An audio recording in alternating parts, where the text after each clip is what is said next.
আজকের এই ভিডিওটি খুবই গুরুত্বপূর্ণ।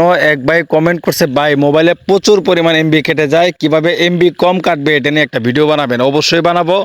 আপনি এমবি একদম কম কাটবে, চলে আসবেন ফেসবুকে, লোগো আইকনে ক্লিক করবেন, তারপরে সেটিংস আইকনেটা ক্লিক দিবেন। তারপর এখান থেকে আপনি নিচে দেখতে পাচ্ছেন যে মিডিয়া, এই মিডিয়াতে একটা ক্লিক করবেন।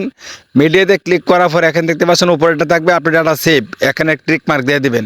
তাহলে এখন থেকে অনেক কম এমবি দিয়ে আপনি ফেসবুক ইউজ করতে পারবেন। এখন চলে আসবেন ইউটিউবে, লোগো আইকনে ক্লিক করবেন, তারপরে উপরে দেখতে পাচ্ছেন সেটিংস আইকনে এখানে একটা ক্লিক করবেন। এখানে দেখতে পাচ্ছেন ডাটা সেভিং, এখানে ক্লিক করে দেবেন। ডাটা সেভিংয়ে ক্লিক করলে দেখতে পাচ্ছেন ডাটা সেভিং মোড, এই অপশনটা এখানে অন করা রয়েছে, এটা অফ করে দিবেন।